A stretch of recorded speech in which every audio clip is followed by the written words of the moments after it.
പരിശോധന നടത്തി കഴിഞ്ഞപ്പോൾ അവർ ഒരു കാര്യം കണ്ടെത്തിയത് 1,14,000 കള്ളവോട്ടുകൾ ഉള്ള ഒരു നിയോജകമണ്ഡലമാണ് ആറ്റിങ്ങൽ എന്ന് പറയുന്നത്.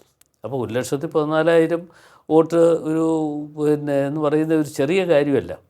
കള്ളവോട്ടുകളുണ്ട് എന്ന് പറയുമ്പോൾ ഒരാൾക്ക് തന്നെ 2 വോട്ടുണ്ട്, 3 വോട്ടുള്ളവരുണ്ട്, 4 വോട്ട് വരെ ഉള്ളവർ ഉണ്ടായിരുന്നു. 4 വോട്ടുകൾ വരെ ഉള്ള ഒരു സംവിധാനമാണ് അവരിവിടെ ഒരുക്കി വെച്ചത്. അത് കണ്ടെത്തിയതിന് ശേഷം ഞാനതിന് പരാതികളും മറ്റും കൊടുത്തു.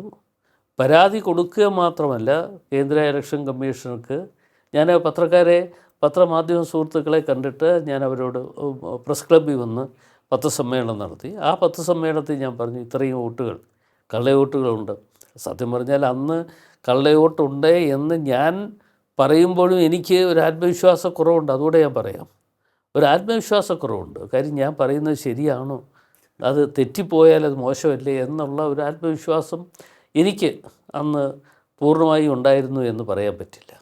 എങ്കിലും ഇവർ തന്ന എന്ന് വെച്ചാൽ ഞാൻ ചുമതല ഏൽപ്പിച്ച ആളുകൾ തന്ന അല്ലെങ്കിൽ അവർ പറഞ്ഞ കാര്യങ്ങൾ ഞാൻ അവരെ വിശ്വാസത്തിലെടുത്തുകൊണ്ടാണ് പത്രസമ്മേളനം നടത്തുകയും അത് കൂടാതെ അന്നത്തെ കളക്ടർ, ഇതിൻ്റെ ചുമതല വഹിക്കുന്ന കളക്ടറെ കണ്ടിട്ട് ഞാൻ പറഞ്ഞു, ഇങ്ങനെ കള്ളവോട്ടുകൾ ധാരാളമുണ്ട്. അപ്പോൾ അവരോടത് പറഞ്ഞപ്പോൾ ആദ്യം എന്നോട് പറഞ്ഞു, അങ്ങനെ ഇല്ല സാർ, അങ്ങനെ ഇല്ല, തെറ്റിദ്ധരിക്കണ്ട. എന്നെ ആശ്വസിപ്പിക്കാൻ വേണ്ടി പറഞ്ഞു. ഞാൻ പറഞ്ഞു, ശരി, ആശ്വസിപ്പിക്കാൻ വേണ്ടി പറഞ്ഞ വാക്കുകൾ ഞാൻ സ്വീകരിച്ചിരിക്കുന്നു.